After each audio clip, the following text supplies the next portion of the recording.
If you are an artist and you want to make some extra money today, may be your day. Welcome to Art School Live Art Marketing Monday. This is the first one in a while, and I'll explain more about that soon. But welcome today. We're going to talk about questions you've submitted. We're also going to give you a chance to come on and ask your questions. Anything about selling art, art marketing, we'd love to have your questions.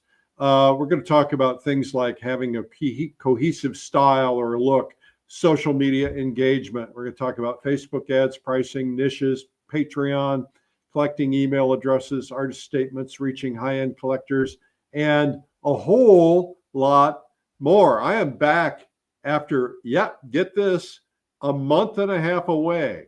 A month and a half. Yeah, I know. You'd think I was just sitting on the beach, laying in a hammock, drinking Mai Tais.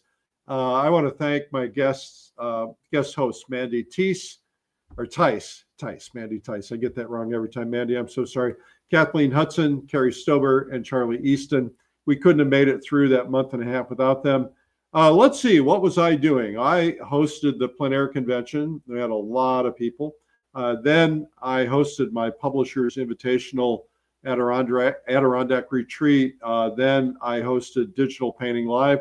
Then the next day I flew to China. And I've been in China until a couple of days ago when I got back, and have been suffering jet lag. And so my time off wasn't exactly kicking back, but I am glad to be back and hopefully back here for most of the summer. If you're new here, my name is Eric Rhodes. I'm the founder of several art magazines, newsletters, conferences for artists and other industries. And I've been helping artists, galleries, and the art world for a couple of decades. And my superpower, if there is such a thing, is the business of art. And I've spent my career in marketing and selling products, and I have watched businesses, including my own, grow. I've watched artists 10x their business. I run a mastermind group for artists, and I'm watching them grow their businesses. So hopefully this advice is going to be good. Let's get this show officially started. It's Art School Live with Eric Rhodes.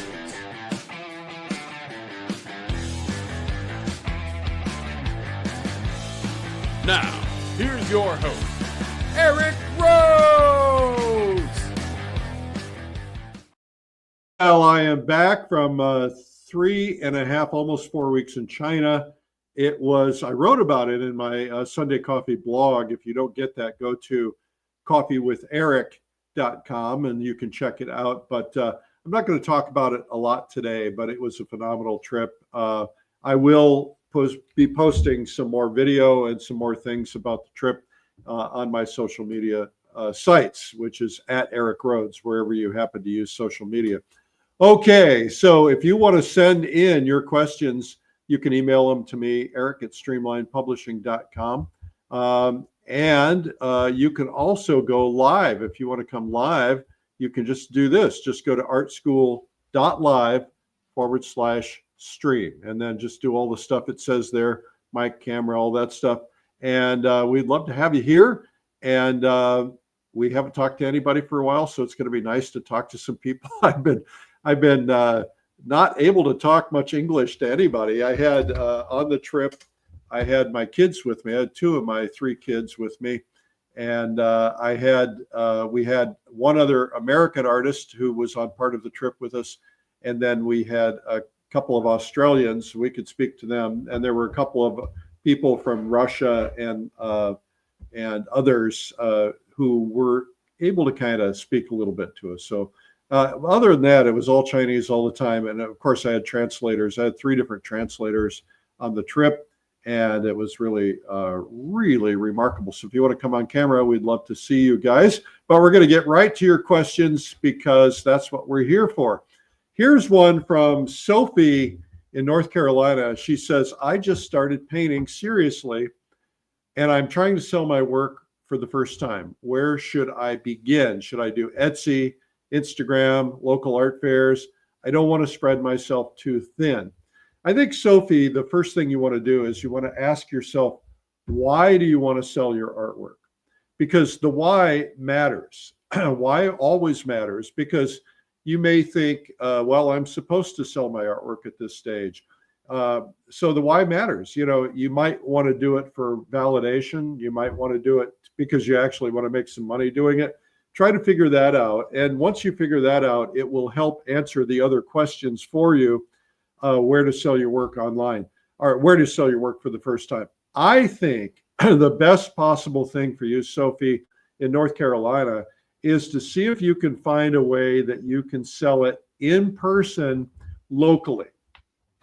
Because once you start getting into online, once you start getting into email marketing websites, Instagram, Etsy, all of these other things, it's going to be completely complex. And there's a whole lot more stuff that you have to learn and a lot more stuff you have to do.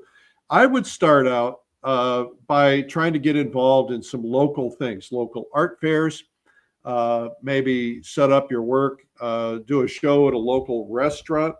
I think the reason it's important, first off, you want to get some feedback. You want to find out, how do people actually respond to your work? Is it going to sell? Is there something right with it, wrong with it? And if you start out locally, you're going to be able to talk to people. You're going to be able to find out. You're going to see that people buy something or not. And you're not going to have to spread yourself too thin. And that's really important. So I would get involved in local art associations. We all need to do that anyway, because this is where the magic happens. When you get around other artists who are selling their work, you're going to learn what works for them, what they do. They're going to know about local resources, art fairs, community galleries, things like that, that matter. I'm in a community gallery in one of my galleries. They have a section for artists who are not part of the community. So community galleries are a great way to start. You have to kind of learn the ropes and you get to know a lot of other people. So I think that's really worthwhile. So consider that. I am not able to see the comments here yet, but hang on, I'll go to the comments right now. Well, hello there. Thank you. Welcome back. Glad to see you guys. If you have any comments, make sure you have any questions in the comments, make sure you say what they are. Carl M is asking, how important is having a cohesive style or look when trying to get into art galleries? I have a whole section, Carl, on getting into art galleries in my book. And my book is out of print. The new one is coming soon. It's called Make More Money Selling Your Art. And as soon as it comes out, pick it up. I don't know when it's coming out. I got to talk to the publishers about that, but it should be coming out pretty soon. And certainly in time for Christmas, if not before that. But you want to have a cohesive look or style because you want to become known for something. Now, there's a problem, though. You can get typecast, right? So think about Vincent Price. Vincent Price was typecast as an evil character. And pretty much all the parts he played in the movies his entire career were evil parts because he was so good at it. Some artists don't want to get typecast, and so they want to get a lot of variety. And the thing is that you want to become known for something. And I remember going to a gallery show, an artist who's now deceased, and he was really, really good and really, really known for doing one particular type of painting. And I went to this gallery show of these other paintings, and they didn't sell because people came there thinking they wanted the type of paintings that he was doing. And he had changed his style and he had changed his approach. And as a result, the show didn't sell to the people who were his normal buyers. Now, the paintings eventually sold, but the people who were expecting something kind of came looking for something. Carl, I don't know what you paint, whether you're a landscape artist or architecture or chickens or whatever, but whatever you're really best at. And most artists, as I evaluate work, you'll see my Feedback Fridays where I evaluate work. Most artists are really good at one thing and they lack the same quality in other things. I know that's true for me too, right? I'm much, much better at landscapes than I am, for instance, in architecture. And I'm much better at landscapes than I am at portraits. Although I got to tell you a funny story. So I I'm on this China trip, and I've got all this stuff scheduled, and I'm going to the studio of this very famous professor at the top art school in kind of like the Harvard or Yale in China, right? And this guy's the top guy. And I go in there, and there's a whole table filled with food, and there's a whole bunch of people there, and they're honoring me and talking to me. And they said, by the way, this whole thing is being live streamed for 4 hours. It's like, oh, okay. And so they're asking me questions, and we're talking about things, and there's a translator, and he's doing a great job. And this professor, Professor Gao, is painting my portrait while the live stream is going on, which is really cool.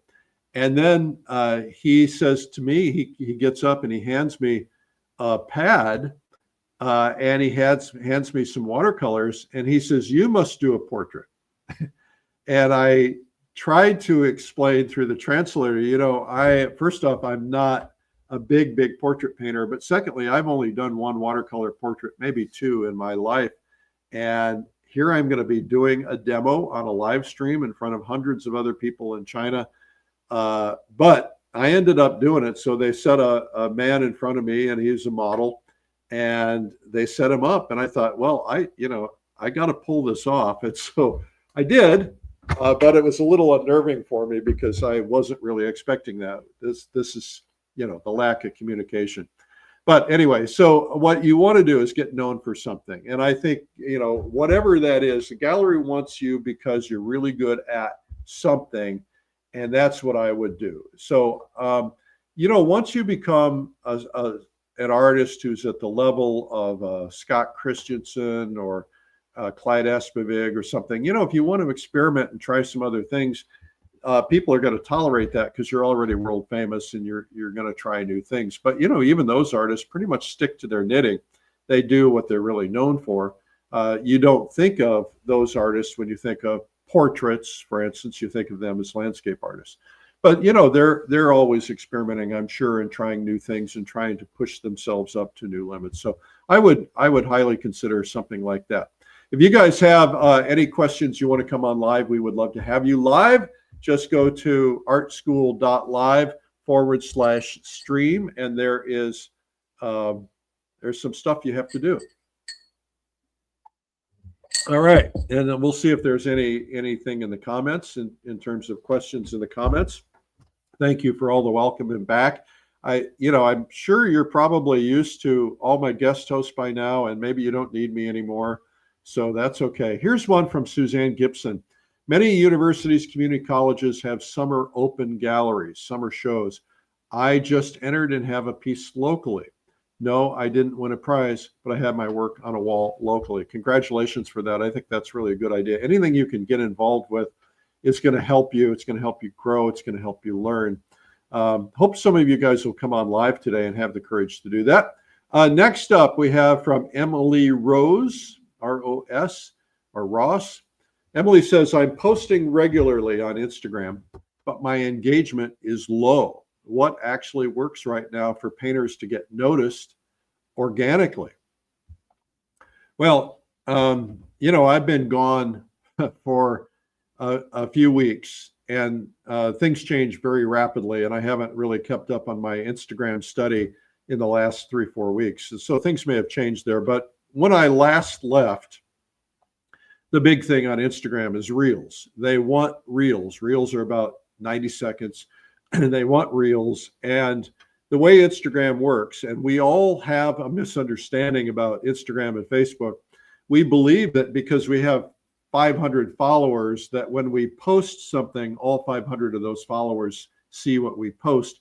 That is completely not true. Only 3% see what you post. So if you have 1,000 followers, you're going to see 3% of those followers, right? You have 100 followers, you're going to get 3 people.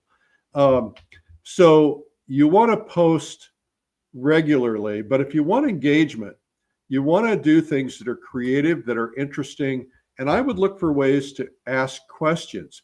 Do not use the terms post something in the comments, or don't say post below, but you can ask questions. You could say, you could post an image Or you could post two images. You could have one of a cow and one of a goat, and you could say, vote on which one you prefer, the cow or the goat. And then when you get engagement, if people say, I like the cow best, I like the goat best, it doesn't matter what they say. When you get engagement, then social media companies like Instagram and Facebook, they will say, oh, there's more people engaged in this. Let's push it out to more people. And then they will get engaged. And then that's how you go viral. That's how you get people doing it. So look for ways to post questions or get opinions, things like that. I think that really helps give people something to vote on. That's a really good way to do it. All right. So that's a terrific way to get noticed. Another way to get noticed is to be consistent. And what that means is, you know, people do not tune into you to see your food or your cat. They tune into you because of the one thing that caught their attention the first time they followed you, whatever that was. And maybe that was your fruit or your cat. You know, foodies follow foodies, right? Artists follow artists. Sometimes collectors follow artists. But if they're following you for your art, then that's what you want to be posting. And you can post the best that you've ever done. You don't have to post just what you've done recently. You know, here's one that I did 10 years ago. Can you tell a difference between 10 years ago and this painting, which is similar subject that I did today, right? That kind of thing. Get them engaged. Engagement is the holy grail of all social media. Okay. So if you guys have tuned in here, we've got a free gift for you. Let's pull that free gift up right now. The free gift is a free video. It's called 97 Incredible Art Secrets. You can have it instantly streaming. This is about 2 hours of content from some of our top artists. You could have it instantly streaming, or you can get a DVD if you want to pay for the shipping. And just go to 97artsecrets.com/ASL. This program has had, I don't know how many thousands of programs. We've been here every weekday since COVID began. And if you want to subscribe to it, if you're new to us today, just go to Art School Live in YouTube and hit the subscribe button. And if you wouldn't mind, give me a follow at Eric Rhodes and whatever social media you're in. That would be really terrific. Here is a question from Christine in France. Christine says, I've built a small audience on Facebook and I sell a few paintings per year. Congratulations on that, Christine. I would like to grow that number. Yeah, I think so too. Should I invest in Facebook ads or look into email marketing instead? Well, if you're already selling Facebook, if you're selling paintings on Facebook, then let's look at what worked and do more of that. Facebook ads are risky. You know, when they're talking about hit the boost post, you're just putting money in and it's not necessarily going to grow anything for you. We do. I spend or have spent literally millions in Facebook ads. And I would say that 80% of it is wasted because we make a lot of mistakes and people don't know how to use it. We have experts that we hire or employ or collaborate with who help us with that stuff. But for most people, it's pretty risky. And so I don't know that it's gonna increase. The best thing to do is to be engaged, find out what worked, go back to the paintings that sold and see if there's a pattern. And the one thing you need to do is make sure that you're very clear. Clarity is such an important part of marketing because you know, you want to make sure that people understand that they can buy that painting. So you need to find a way to make them understand that painting is available for sale. And some people want to be very subtle about it, and that's okay too. But sometimes you can be very overt about it. You could say, I just finished this painting. I'm thinking about sending it to my gallery, but if somebody wants to buy it on Facebook first, I would consider that. You know, so that, you know, you're saying this is for sale. And that's what I would do first. I would say that most of the people who sell paintings on social media are pretty good at being very clear about what their mission is. This painting is now available. This painting is available. This painting can be purchased. and then you get a private message me. Now you got to be careful about the scammers. We all know about them. You want to make sure that you have a good system in place to do that. So I don't recommend going into Facebook ads for you right now. Now, Facebook ads, if you're going to do it, you got to do it well, and that's going to be a lot of money. If you're spending a few bucks here and there, you got to be serious about it. And same with Google ads, same with anything. And now the other question is, should I look into email marketing? Well, I like the idea that every artist should be building an email list and having a regular communication with their email list. Now you have, as you're an artist, you have two different email lists, right? I have one email list that is for other artists, and I have one email list that is for people who are buying paintings. Now, sometimes other artists are buying paintings, but if you're talking about workshops, then you don't want to talk to collectors about that. If you're talking about buying paintings, you talk to the people who are buying paintings. And so you want to set that up, and that's a good way, because that way you can send a newsletter. Now, there are a lot of artists send newsletters to both, but you want to make sure that you're leading with discussion to the person you're trying to talk to. So if you're talking to a buyer, then you want to have the lead of your newsletter talking to buyers and informing them. All right. Okay.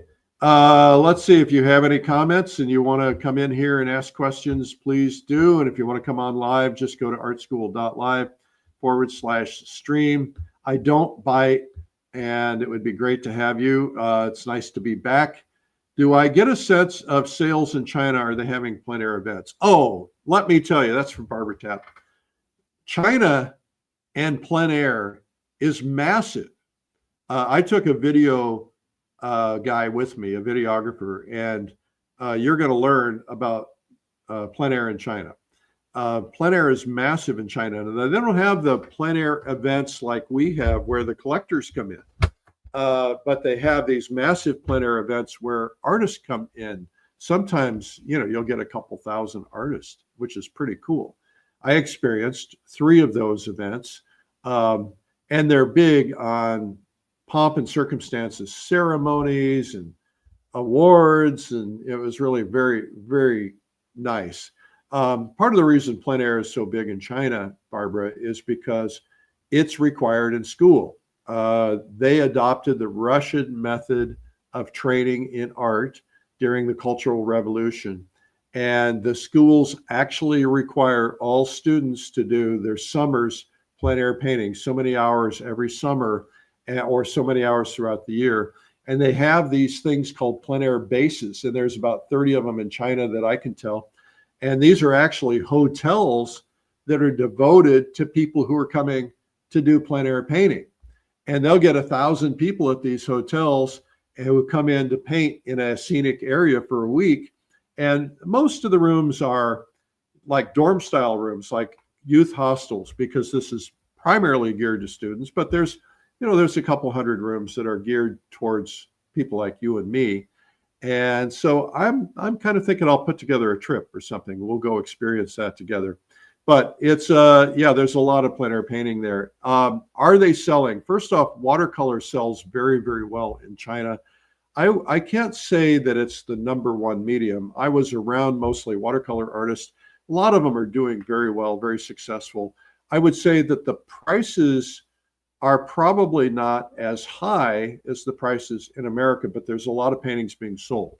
So, and there's a lot of oil painting being done too. Plein air in watercolor, oil, pretty much everything. There's a lot of gouache.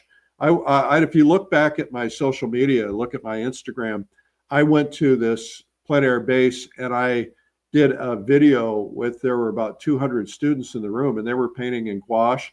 Half of them were drawing, half of them were painting still life in gouache. Gouache is part of the training method. And the gouache they have over there is really interesting because they get these big wells of gouache, which is pretty cool. Anyway, enough about that. Enough about China. Okay, so if you guys want to come on, you know what to do. The next question coming in here is from an anonymous person. Says, how do I price my paintings so I don't scare off buyers, but still value my time and my skill? I've been painting for 10 years, but I still struggle with this. Well, pricing is the number one question that I get. Everybody wants to know about pricing, and pricing is what I would call a gradual nudge, right? You put something out there. If it sells and it sells fast, then, and that happens a couple of times, then you raise the price a little bit. And if it still sells well and it continues to do well, you raise the price a little bit. You keep doing that. This is how the electronics companies do this. If you look at somebody like Samsung, right? They'll put their prices out there. They'll keep raising their prices. And then they'll get to a price where it's not selling, and then they'll back it off a little bit. And this is how they know, this is how you know. But of course, it depends on who the buyers are, depends on where the buyers are. So proximity matters, right? So where you're selling your paintings matters, right? So think about proximity of, let's say, I don't know where you live, Anonymous, but let's say you're in Los Angeles and you are in a store or a gallery in Beverly Hills, where people are spending tens of thousands of dollars on clothes, and to walk into a gallery and see a painting, and that painting is tens of thousands of dollars, they're not going to balk as much as if that painting is in the farmer's market, right? So proximity matters. And what you want to, you can't just say, oh, I'm going to price my paintings at this price. You have to have a strategy behind it. Where am I going to sell? Who are the people I'm going to go talk to? Who are the people I'm going to expose myself to? Because what's happening here, Anonymous, is you may have a little bit of an attitude, right? So I don't want to scare off buyers, but I want to value my time. Do you have experience that you've scared off buyers? Have you scared off buyers in the right proximity? You know, because if you're in the right place, you're not likely to scare off buyers. Now, every buyer can be scared off at some point. And that's why we need training on how to deal with buyers, right? I do this in my mastermind group. I talk to them a lot about how to interact with buyers, what questions to ask them, how to talk to them, how to not lose a sale. I think I have one of those meetings coming up, maybe Friday. Anyway, that's just part of what you've got to do. But I like the idea of finding other people to represent you, because most of us as artists are insecure about our work. I know I am, right? So I have a couple of galleries. I was in 3, one of them died. Now I'm in 2. I'm dropping out of one of them. I'm sticking with the other one.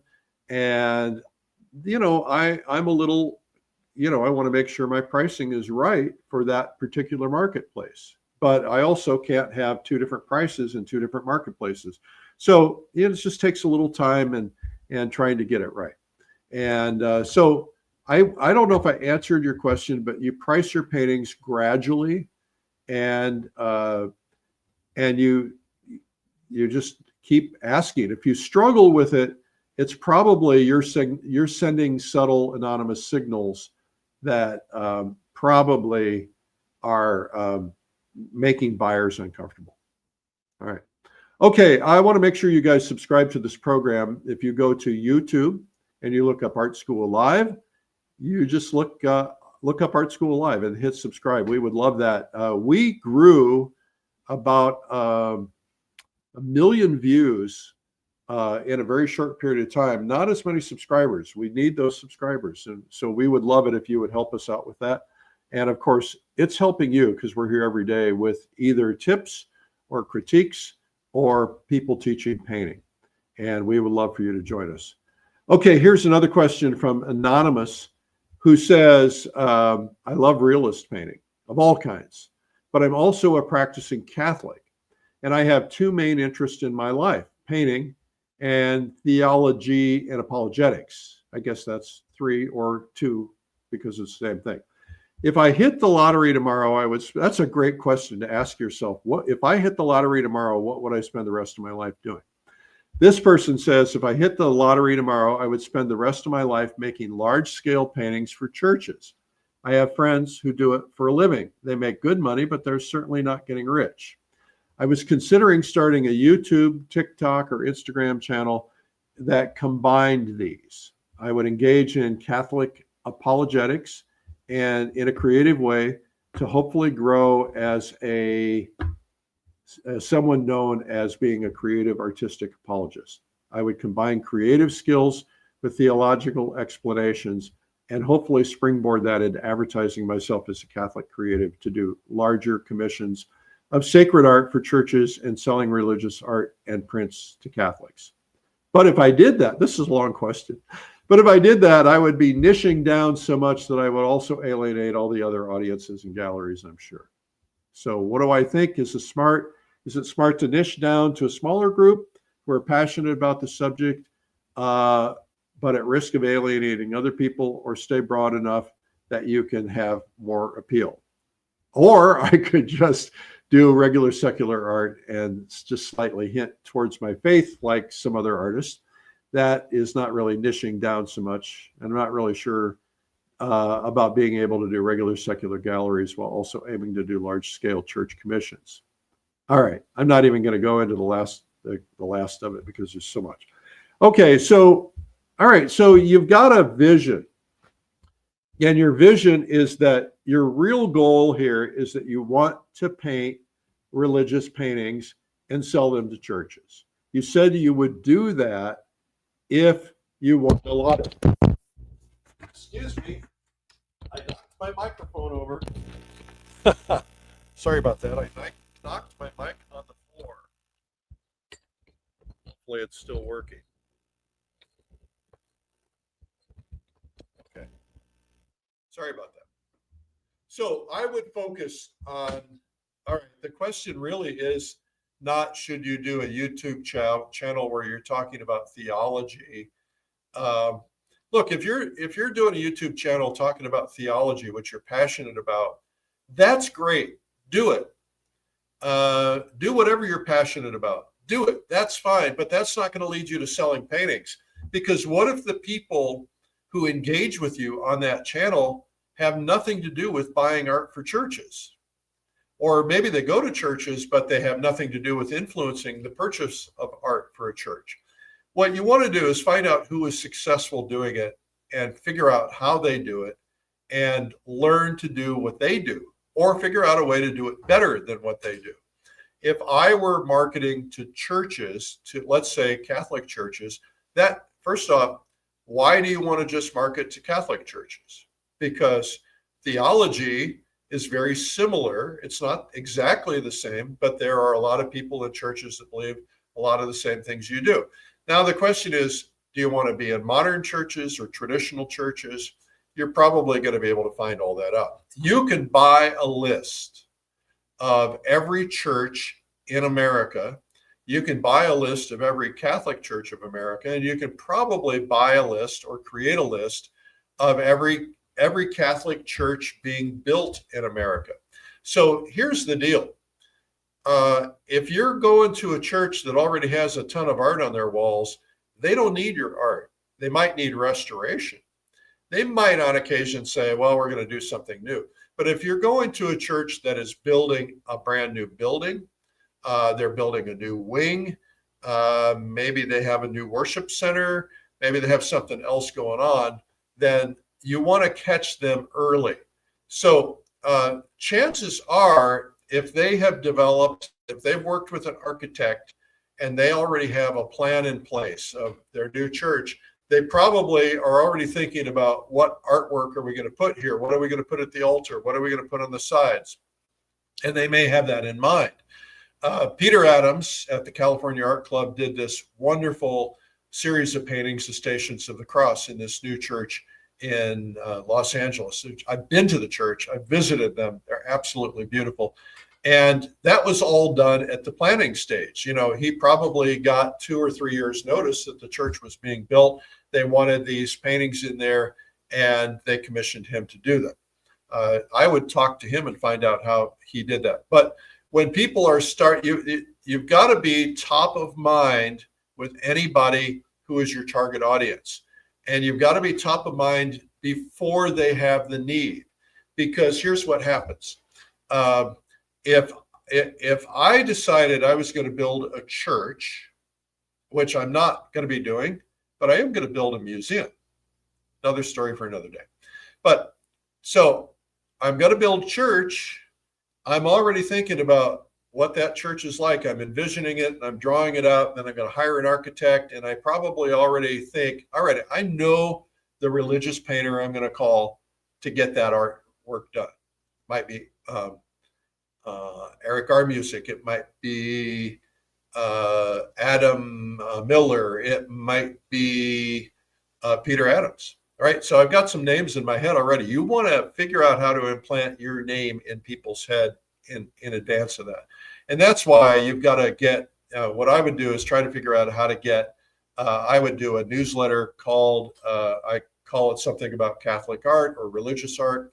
And I do a newsletter where you feature artwork from history, but you also position yourself as an artist who does this and shows some of your work as well, so that you can get people who are interested in that on it. And then I would try to figure out how to get every priest in America reading it. There are probably websites for priests and newsletters for priests and all kinds of services for priests. And who are making those decisions? I don't know. Maybe it's the priest, maybe it's the bishop, maybe, there's somebody making those decisions. You got to find out what that process is like. So that's what I would do. I don't think your concept is a bad concept, but I don't think it's going to drive specifics to art. Now, you could do that and position yourself as a person who likes to talk about theology and apologetics all day long. That's great, but it's not necessarily going to do anything for your art. It might help, but it might not. So look for a way to be very specific in your targeting, build an email list, start a newsletter, start talking to these people, start a Facebook page about religious art, and start getting people, and then start featuring religious art, and also feature other religious artists if you want, or certainly your own. That's what I would do. Okay, let's see if we've got any more questions in the comments here. It was a Facebook ad that brought me to your company in 2020. To me, that ad was priceless. Thank you for that. That's very nice. Let's see here. Question from Stephen Weski. How do you market yourself as a new art instructor for personal or group lessons or workshops? Well, Stephen, that's easy. Or maybe it's simple, but it's not easy. Or maybe it's easy, but it's not simple. I'm not sure which. Well, first off, what you want to do, Stephen, is you want to designate your marketing area. So if you want to market yourself as a new art instructor for personal or group lessons or workshops, where do you want to do those? What is your specialty? What are you really good at? And how do you do that? If I were going to be starting teaching locally is where I would start. You want to get some experience. You don't want your first workshop ever to be without some experience in teaching. Now, maybe you already know how to teach, but I did a workshop last summer. I was asked to step in at the last minute on a workshop, and I had never done a workshop before. I'd attended them. So I scrambled. I put together a workshop. I had about 15, 20 people, and I did my first workshop. I don't think I pulled it off all right, but I would have liked to have had some experience doing it. So you have that advantage. If I were putting the word out, so the question is, who's my target? Do you want to teach kids? Do you want to teach teenagers? Do you want to teach adults? Do you want to teach older adults? Figure that out. All right, who's your target? And you can say, well, my target is everybody. But anytime you say it's everybody, it's more expensive, right? Because you've got a broader audience that you've got to focus on. So what can you do to get narrow? So if I were going to focus on, let's say I wanted to focus on seniors, you wanted to teach seniors, well, the first thing I do is I go around to all the senior centers, right? There are two things. There are retirement homes. There are three things. So retirement homes are retirement communities. Like there's a Jimmy Buffett community for 55 plus, right? These things, they have tons of things going on. I hire instructors all the time to come in and teach people. They want to keep people engaged, happy, involved. I have a friend who does music, and he gets paid every week. He goes in and he plays music for these people. So I would target senior centers if I were going after seniors. I would start figuring out, what do they read locally? How do I get to them locally? Where do they go locally?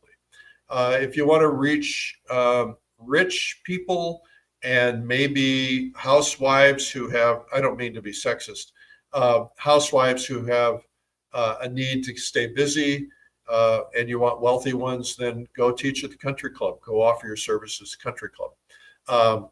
If you want to teach in a local arts center, you can do that. I mean, there's just a lot of different things. Just the idea is just put yourself out there, get some flyers together, get some posters, put them in the stores, wherever you're focusing. That's what you want to do. I knew somebody who was teaching art, and he was teaching to elementary students, and the parents were paying to go to his classes to teach the elementary students. And so you can, the way he broke in is he did silent auctions at the school fundraisers, and he had one of his paintings there, and he said, you can win 2 free art lessons. Well, everybody all of a sudden knew he did art lessons. So a lot of things like that you could do. All right. I hope that answered your question. Karen says, I had no idea about painting in China. It sounds fascinating. Karen, I'm going to put together a trip. I haven't got anything firm yet, but I'm going to try to put together a trip for September of 27 or 28. September is the best time of year to go. I went, it was too hot. Let's see here. Do we have any other questions coming in? Let's see what you've got here. From Anita in Texas. By the way, my heart goes out to the people in Hill Country, Texas, who have been experiencing these floods. I was back in Texas before I went to China. Before I came back from China. After I came back from China, hello, I'm still jet lagged. And I was watching the local news, and it's just devastating. So my heart goes out to you folks. Anita says, I'm starting a Patreon for my art fans. What kind of content works best for painters on there? Any do's and don'ts? Well, if you have art fans, the best thing to do is to ask them. Say, I assume what you're going to do is get them to pay you a certain amount of money every month.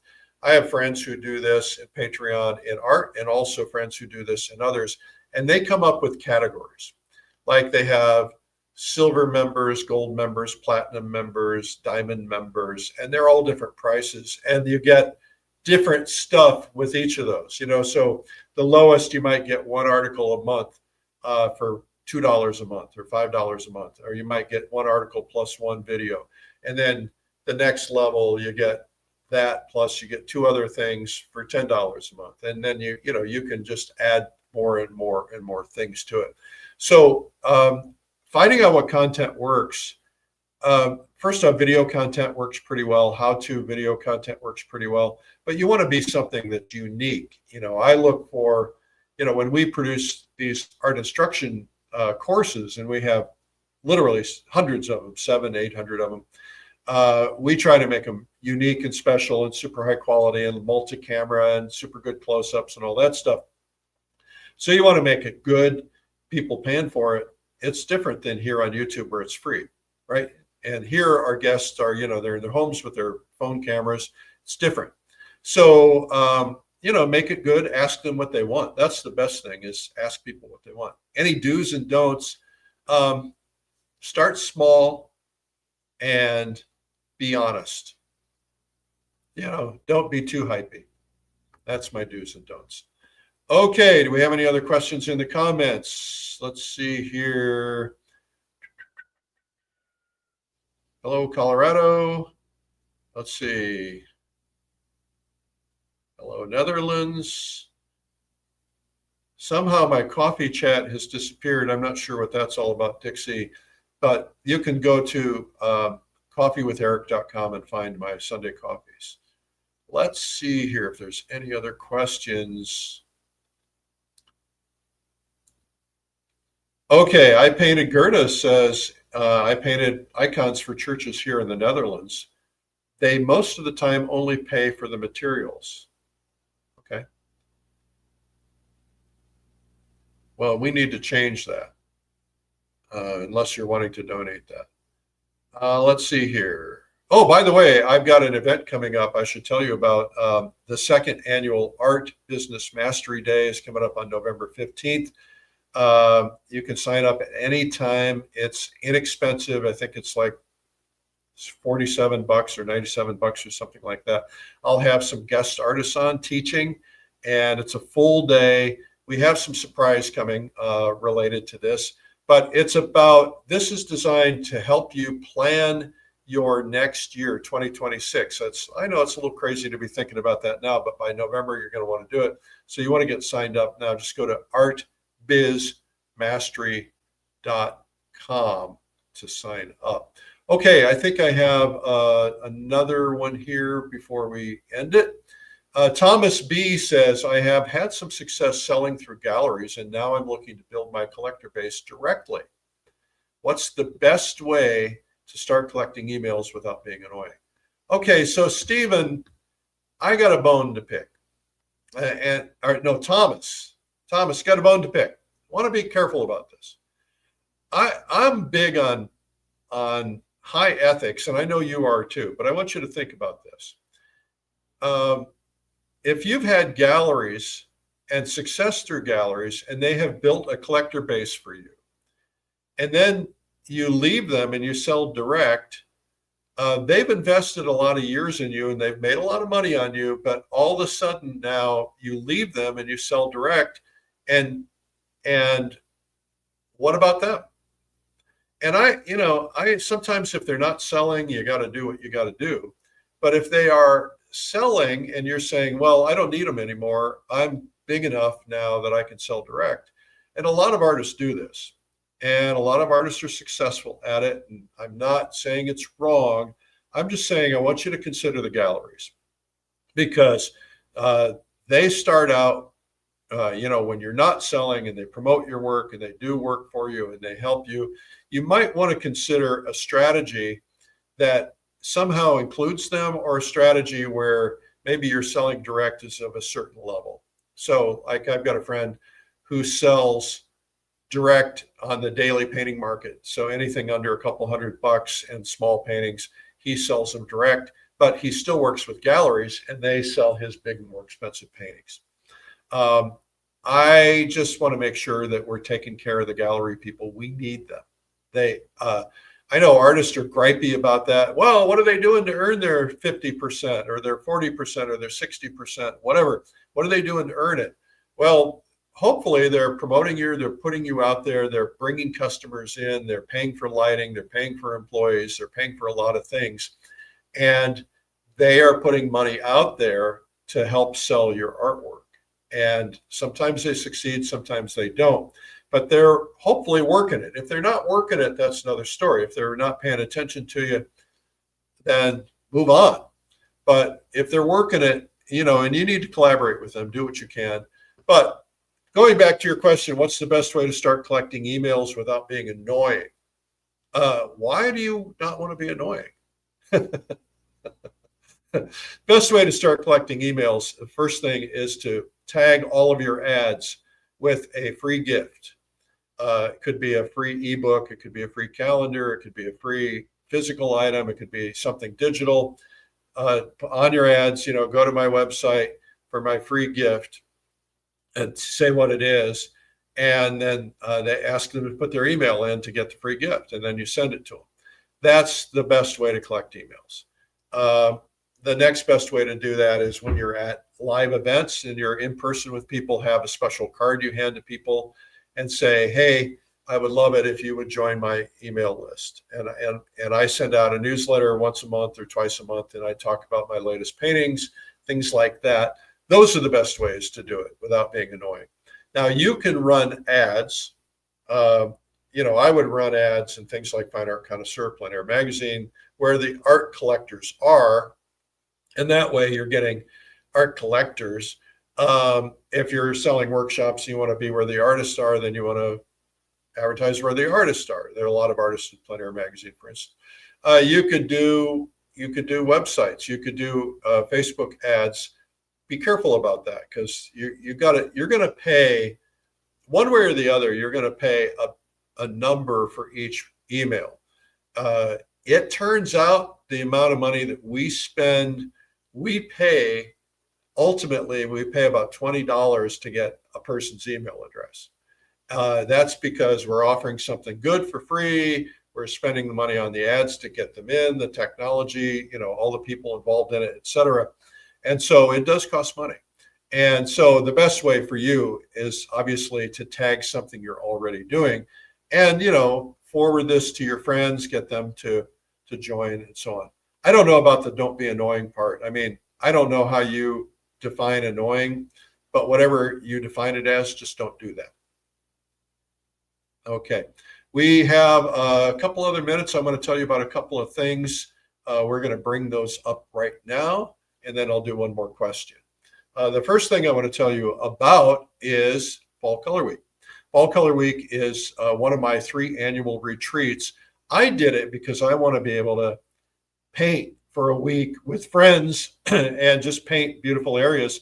Fall Color Week was invented because I want to paint fall color, and because I live in an area that doesn't have a lot of it, and a lot of us do. So we pick beautiful places that have, and we pick peak color week, and we have to reserve our locations years in advance to be able, because all the leaf lookers go to these places. This year we're going to Door County, Wisconsin, which is smack in the Midwest, up about 4 hours north of Chicago. And it is so pretty. It's a peninsula. It's like the Cape Cod of the Midwest, beautiful color. And Lake Michigan is certainly beautiful. And it's like big cliffs and really beautiful painting, a lot of lighthouses, a lot of marinas, a lot of beautiful scenery. And so we're going to be painting there for a week in September 28th through October 1st. And I would hope that you'll come. It's a lot of fun. We still have a few seats left. And that's fallcolorweek.com.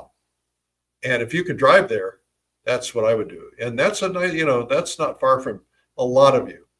A lot of people fly in from all over the world to come to these things. I do one in the winter. I have one coming up in Hilton Head Island. It's called Winter Art Escape, and that's coming up this February. And then I just finished one in the Adirondacks a few weeks ago. Okay, let's see. What else did I want to talk about? There was one other thing. What was it? Well, I'll think of it. What? Oh, there it is. Oh, yeah, there it is. It's magic.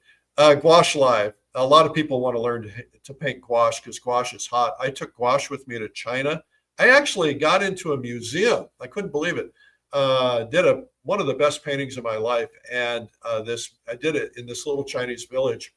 And I was not there with some of the other artists. The other artists were there to go into these shows, and they did this show. And they asked me, even though I'm not one of the artists that was there for part of it, they asked me if they would put that painting in the show. And then they told me they're putting it into the permanent collection of the museum in Chengdu, which is pretty cool. It's a big city. It's bigger than New York City. And so here I am. I got a painting in a museum and a show, and that's pretty cool. And then I got 2 other gouache paintings. No, I got 2 watercolor paintings and another show. That's another story for another time. But if you come to Gouache Live, we're going to teach you how to paint gouache. We've got all the great gouache instructors, and it's a one-day event, and we've done it so it's very inexpensive. We're experimenting with this to see how you like it. If you like it, we might do a 3 or 4 day event in the future. Gouache Live is August 23rd. It's coming up in just a few weeks. You need to get signed up for it. Go to Gouache, hard to spell, hard to say, gouachelive.com. If you don't know what gouache is a medium that's in between oil paint and watercolor. It's a water-based medium. It paints like oil, but you can use it like watercolor, so you get the best of both worlds. And it's great for travel. You don't have to carry solvents with you. It's the preferred illustrator's medium. A lot of the great illustrators, Rockwell and Cornwall and others, used gouache, and it's really wonderful. I saw some great gouache paintings in China too, by the way. Okay, here's my last question. And that is from Ming Lee H. from California. How do I talk about my work in a compelling way? I freeze up when I try to write captions or an artist's statement. It all sounds very forced. Well, put it in your own words, Ming Ling. I mean, if you're, If you're uncomfortable talking about yourself, you need to get comfortable talking about yourself, because nobody's going to promote you like you will. I had a man come up to me one time at a radio convention years ago when I was in the radio industry. I'm still in it, but he said, "You need to blow your own horn more." And I said, "Well, I'm a little shy about that." He says, "Well, I understand that, but you need to talk about yourself more. More people need to know about the good work that you're doing." That was like him giving me permission to do it. So I started working harder at learning how to talk myself up. What I would do is I would come up with a story. It's like an origin story. What is your story? My origin story is I tried to learn to paint. I was failing. I had art instructors tell me I should give it up. I didn't give up. I got nervous. Then I heard about this guy. He was supposed to be really cool. I was so nervous. So I went in, and then I turned around, I walked away, and then I went back in because he called me in. I have this whole story, and it's a true story, by the way. And then, he taught me to paint. I fell in love with art. I committed my life to doing art and to teaching art, and so that I don't have, other people don't experience what I experienced. And that's my story. So just come up with your story. And you can use AI to help you write it, or just get a tape recorder and just start talking, or have somebody interview you and then have them write it down, and then, come up with a story. A lot of people are hung up on artist statements. I don't know that I believe in them, because I'm not sure what purpose they serve, but, some people think that they need them. Look, you're just telling people your story.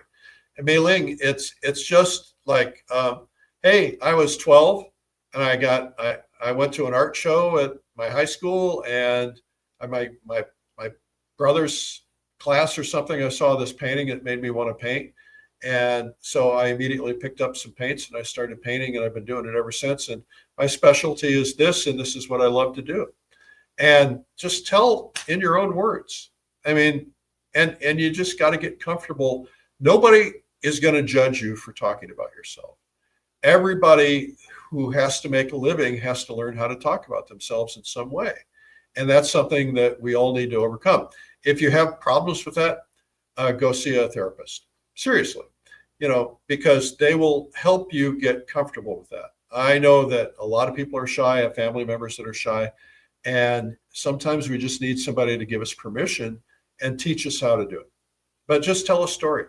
And it doesn't, you don't have to make anything up. You don't have to make it sound sexy. You don't have to do anything with it. You just have to tell a story.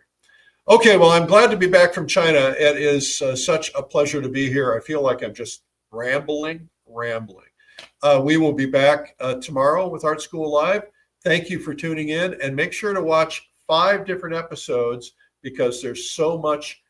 We've got hundreds, thousands of them actually, that can teach you a lot about art, about marketing, about learning to make your work better. Make sure to subscribe. Go to YouTube, go to Art School Live, look it up, and then subscribe. And follow me on social media, please, at Eric Rhodes, no E. Thank you. Have a great day. We'll see you. Bye-bye.